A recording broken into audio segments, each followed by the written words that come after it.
Fiscal Me Explica Aí. Oferecimento Sindafitema, Sindicato dos Auditores Fiscais da Receita Estadual. Jorge Aragão. 9h35, 9h35. Eu recebo aqui o auditor fiscal da Receita Estadual, Gustavo Victório, que também é diretor de articulação política e assuntos parlamentares do Sindafitema. Mais uma vez, Gustavo, obrigado pela presença. Bom dia. Estar aqui com a gente, para a gente sempre é um prazer. Bom dia.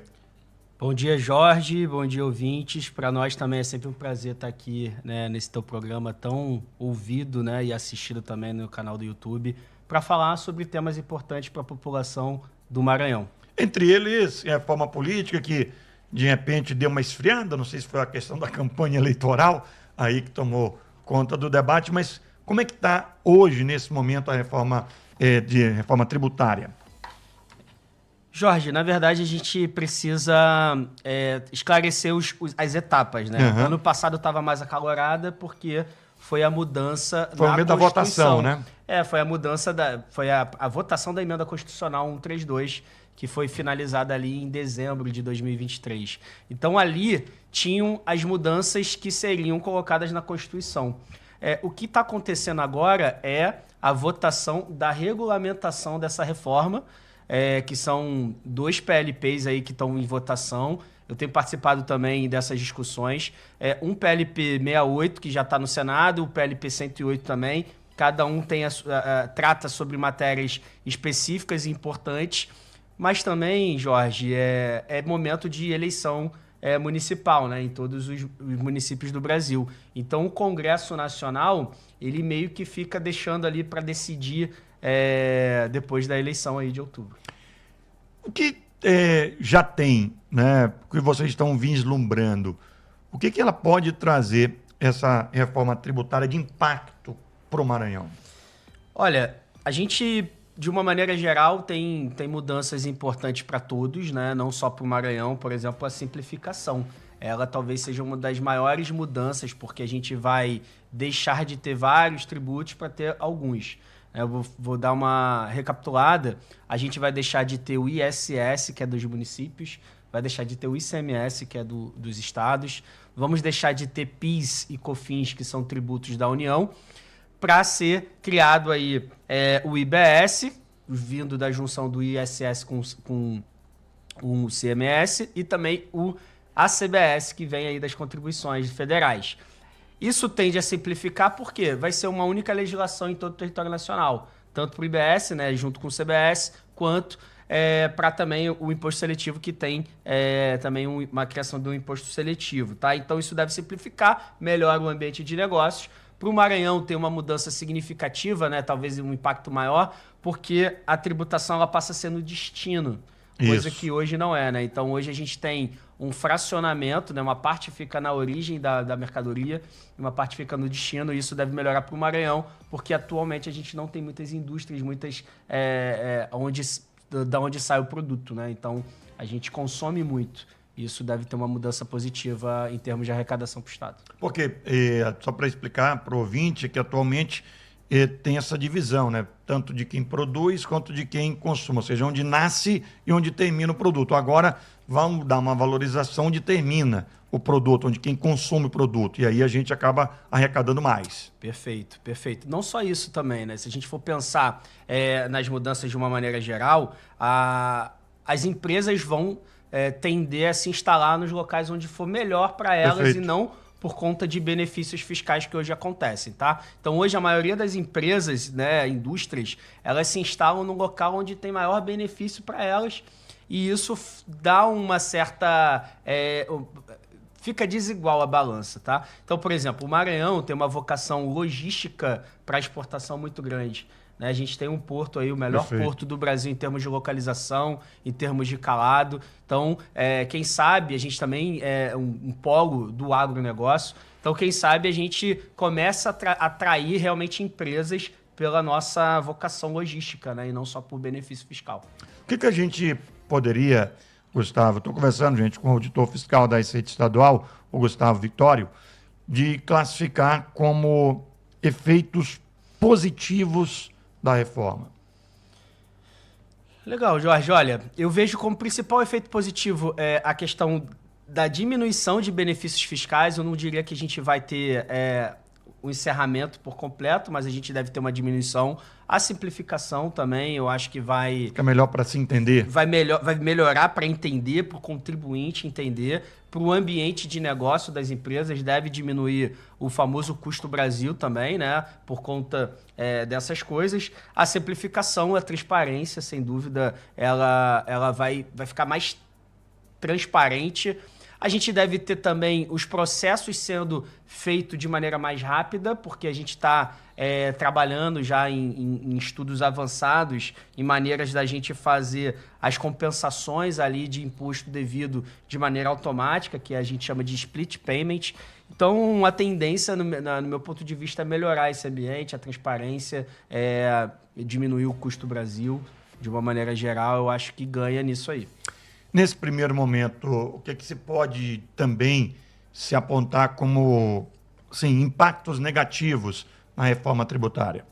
Olha, no meu ponto de vista, os principais impactos negativos estão sendo agora, né, nas votações das leis complementares. Aquelas que vão acabar norteando, né? Elas vão acabar norteando, perfeito. Então, por exemplo, a gente tentou criar ali na reforma, lá na PEC 132, menos exceções possíveis, né? Quanto mais exceções você cria a regra, mais complexo vai voltar o sistema a ficar e maior a alíquota final, tá? Então, hoje o que a gente está esperando é uma alíquota superior a 27%, tá? Uma alíquota aí entre 27% e 29%. E uma das coisas que faz com que essa alíquota fique maior são essas isenções. Por exemplo, no PLP 68, que está no Senado, não sei se você deve lembrar, que foi no finalzinho colocado lá na cesta básica carne. Sim, né? Que não tinha. Isso é uma decisão política porque todos os tipos de carne foram colocados. Então, o filé mignon, carnes aí de primeira, que não é necessariamente consumida pela população, mas quem vai pagar essa conta somos todos nós, toda a população, né? Eu vejo que existia mecanismo melhor da gente beneficiar, né? Não colocando na lista de exceções, mas você, por exemplo, dando cashback para as pessoas que não têm a renda ali, uma renda a partir de uma determinada renda. Então, acho que seria melhor, você teria uma alíquota final menor. Dessa maneira, a gente subiu a nossa alíquota final. Pois é, e acaba onerando, né? Acaba onerando, e aí a gente já sabe que a gente vai ter o maior IVA, né? Porque esse sistema a gente chama de IVA, que é o Imposto sobre o Valor Agregado, o maior IVA do mundo. Ponto negativo, né? O Sindafitema tem acompanhado esse debate, tem participado? Como é que tem sido isso? Sim, a gente tem participado ativamente, né, dessas discussões não só ano passado, mas há uns 2 anos atrás, quando começou a discutir aí efetivamente no Congresso a PEC 45, né, que deu origem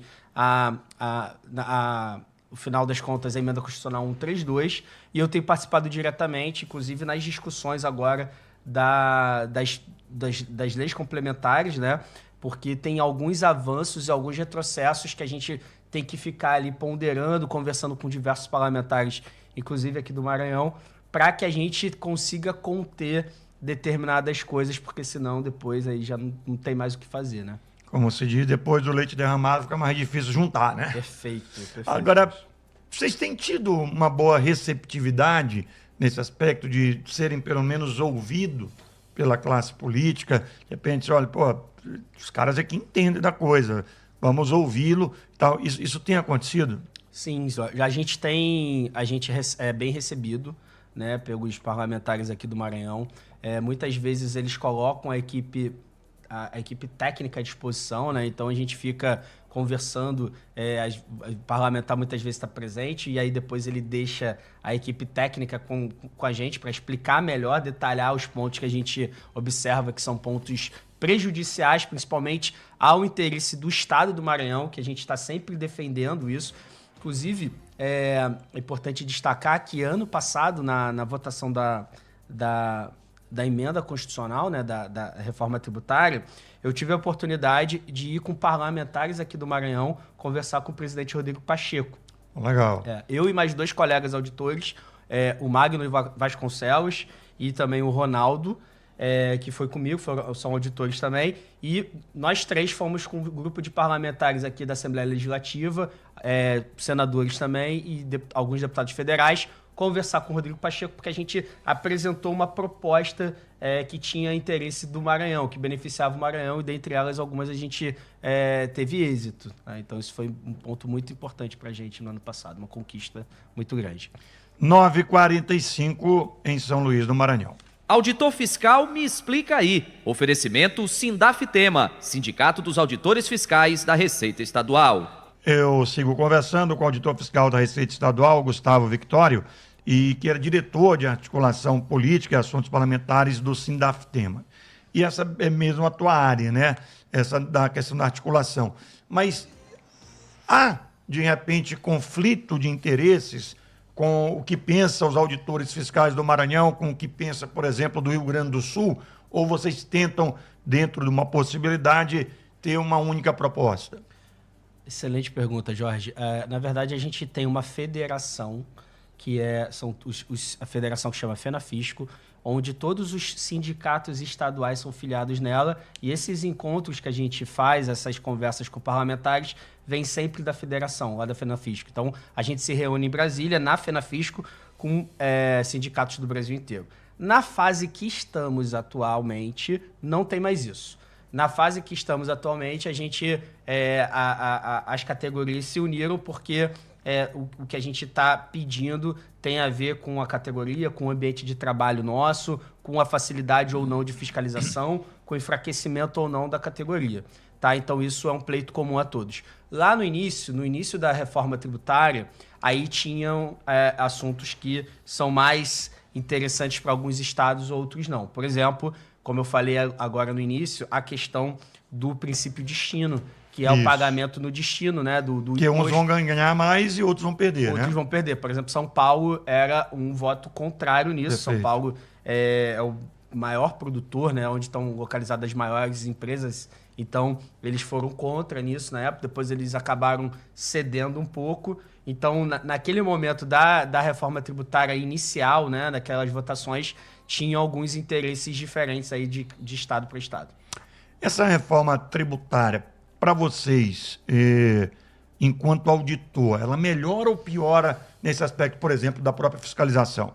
Olha, da fiscalização, faz tempo que eu tenho me debruçado sobre esse tema, né? No início, eu achei que ia melhorar. Hoje, eu acho que vai dificultar. A gente vai ter uma sobrecarga de trabalho muito grande, principalmente no período de transição, Jorge, porque a gente está falando aí entre 2026 até 2032, um período de transição. É um período bom, né? Longo, um bom né? período, né? E a gente tem um efetivo aqui no Maranhão, o menor do Brasil para termos de população. Então, a gente tem 7 milhões de habitantes e um pouco mais de 200 auditores ativos. Isso é uma quantidade relativamente pequena. Estados muito menores têm 500 auditores, para você ter uma ideia.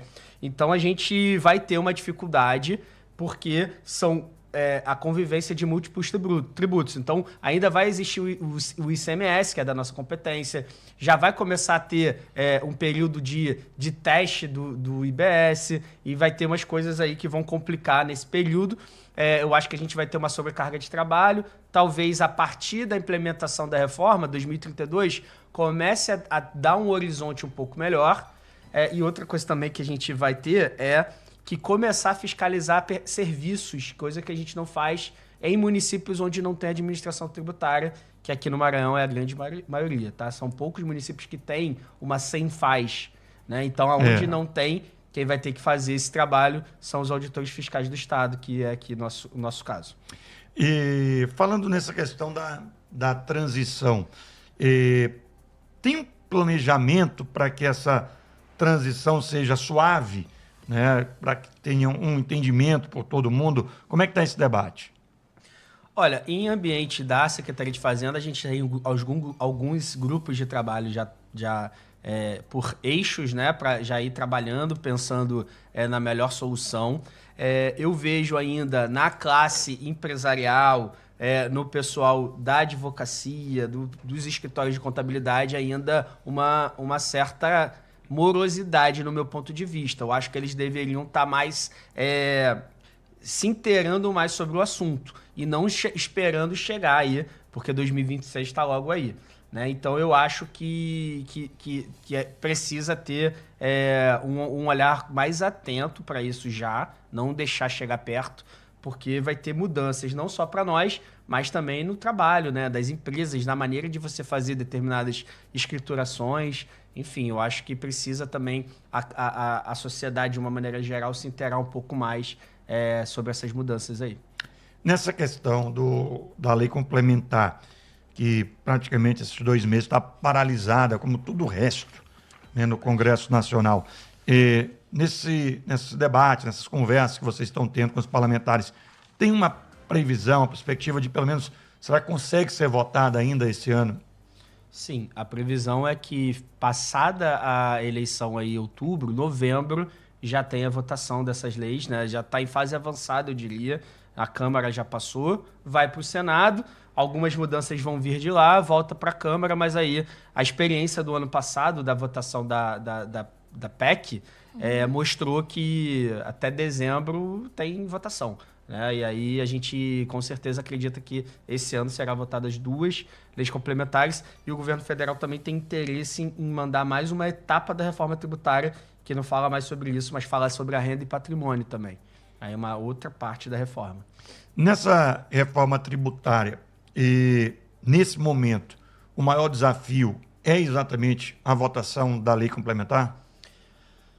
Jorge, não só a votação, né? Eu acho que é atender aos múltiplos interesses em jogo, né? Então, quando a gente vai em Brasília, vai no Congresso, a gente vê vários segmentos ali tentando trazer o seu interesse ser contemplado naquela lei complementar, né?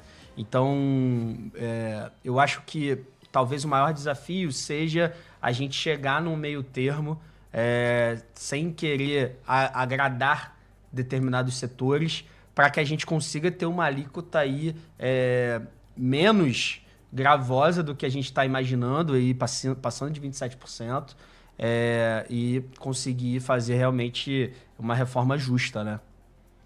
Isso que eu ia te perguntar, dá para dizer que quando terminar, essa será uma reforma justa? Não, no meu ponto de vista, não. Não é a ideal. Não é ideal. Melhora, porque assim, a gente tem que olhar a questão tributária do Brasil de uma maneira geral. A gente está falando aqui de uma reforma de uma parte dos tributos no Brasil. Né? Então, essa reforma optaram por fazer primeiro essas mudanças, né, que tem a ver com a questão do consumo. Então, a gente está aí sobre tributação sobre consumo, basicamente, né, e serviços, mercadorias e serviços. E aí, optou-se por começar por aqui. Tem umas mudanças também aqui, mas bem singelas em termos de IPVA, de IPTU aqui dentro, e algo aqui também relacionado a ITCMD. Mas são singelas mudanças, não são mudanças tão significativas. Agora, a outra parte da reforma, para você fazer uma mudança completa do sistema, eu entendo que ainda não foi contemplada, que seria a mudança, uma reforma sobre o patrimônio e a renda. Para quê? Para que você faça justiça, né? Hoje no Brasil, vários estudos, inclusive nosso, da FenaFisco também, dizem que quem paga mais imposto no Brasil são os pobres e pessoas de classe média. Tá? Então, os ricos e muito ricos pagam proporcionalmente bem menos imposto. Então, a gente tem aí estudos que dizem que quem ganha acima de 100 salários mínimos, que a gente está falando de mais de 100 mil reais, paga em torno de uma alíquota efetiva de 6%. Enquanto um cidadão que ganha mais de 7 mil ali, 10 mil, paga aí 20%, 27,5% de imposto de renda, né? Acaba sendo desproporcional, né? Acaba sendo desproporcional. E é isso que, no meu ponto de vista, precisa avançar. No trabalho de vocês, somente na pasta, né, que você é o diretor, o Sindafitema tem que fazer esse trabalho de articulação política. Ontem vocês estiveram, inclusive, na Assembleia Legislativa, né? Como é que foi o encontro lá? Muito legal a pergunta, Jorge, porque a gente tem, de uma maneira institucional, né, trabalhado tanto com o Executivo, quanto com o Legislativo, quanto do Judiciário, quando a gente, né, tem algumas demandas, de maneira cordial, institucional. Ontem a visita na presidente Iracema foi uma visita de cortesia, porque nos ajudou aí em pleitos recentes da categoria, né, principalmente na valorização do trabalho do auditor fiscal. Ela foi uma voz ativa, né, além de, claro, o nosso governador Carlos Brandão, que nos ajudou, sempre nos ajudou. Então a gente foi fazer essa visita de cortesia para a presidente Iracema e também para convidá-la para o nosso evento do Dia do Auditor Fiscal, que vai ser aí comemorado no dia 20 de setembro. Na verdade, o dia é dia 21, mas o nosso evento vai ser no dia 20 de setembro. Falando nisso, nessas negociações com o governo do estado, o sindicato conseguiu algo para a categoria? Sim, a gente teve uma valorização em termos da produtividade, né? A gente conseguiu o pleito, que era uma gratificação de produtividade, ou seja, a gente só vai receber se a gente produzir. Então, foi um ganha-ganha no meu ponto de vista, né? Então, a gente não pediu aumento de salário, a gente pediu gratificação por produtividade. Seria mais ou menos, guardadas as devidas proporções, uma PL, uma participação nos lucros? Não é muito bem isso, Jorge, porque eu entendo que a participação nos lucros é quando você ganha sobre o que você multa ou arrecada. Uhum. E não é isso. A gente não tem um percentual sobre o que a gente está multando. Porque É sobre senão, o que produz. só sobre o que produz, é resultado. Então, Perfeito. a gente toma um devido cuidado, porque senão gera até aquela percepção errada De que está multando para ganhar mais. de que está multando para ganhar mais. Exatamente. Então, não é isso. A gente realmente tem umas métricas, a gente tem tudo definido em legislação própria, qual é a atividade, o que tem que fazer. Cada atividade tem a sua pontuação. Então, baseado nisso, você tem que atingir uma determinada pontuação para fazer jus àquele valor. Porque eu sou um cara meio chato assim, com esse negócio de fiscalização. Eu não entendo quem seja contra. Eu acho que a fiscalização ela só traz benefício principalmente para quem age corretamente. É que nem guardar devidas proporções a fiscalização do carro. Quanto mais tiver blitz na rua, mais você vai ter pessoas que não estão dirigindo sem carteira, pessoas que estão dirigindo alcoolizadas. E nesse caso você está privilegiando aquele cara que trabalha corretamente, que muitas das vezes ele está fazendo um preço menor, mas como é que ele fez esse preço menor? Não pagando imposto, isso vai acarretar em quem trabalha corretamente, né? Exatamente. Eu acho que o nosso trabalho ele é justamente para você manter as condições de igualdade entre o mercado, né? Então, se não tiver uma fiscalização, vai ter e tem. A gente cada vez descobre mais mecanismos, inclusive estruturados, né, de sonegação, para que você pague menos imposto e aí o teu concorrente fique prejudicado. Aí o cara que paga o imposto correto, ele acaba não tendo a condição de fazer um preço menor, por exemplo. Exatamente. E aí, muitas vezes, o imposto final fica mais caro, porque, como a gente está falando aqui, alguém vai ter que pagar essa conta. Então, o nosso trabalho ele vai muito na linha de não prejudicar o consumidor, né, o produtor, enfim, o contribuinte de uma maneira geral, mas na linha, assim, de fazer o certo, né? De todos estarem disputando em igualdade e todos também estão sendo fiscalizados, independente do segmento. Eu trabalho mais no agronegócio, então, mas tem setor ali que trabalha na parte de combustíveis, na parte de energia elétrica e em outros segmentos aí, então a gente está olhando eles de igual forma. Agora, Gustavo, e nessa conversa que vocês têm tido, eu sei que vocês têm buscado isso há um certo tempo, junto ao governo do estado, alguma perspectiva de ampliar o quadro da categoria? Acho que tem. A gente tem conversado, né? Nesse momento do final ainda do ano passado, tivemos a última nomeação.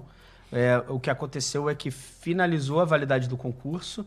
A gente também tem muitos auditores se aposentando, ou com idade e tempo para se aposentar, o que significaria que eles poderiam aposentar a qualquer momento.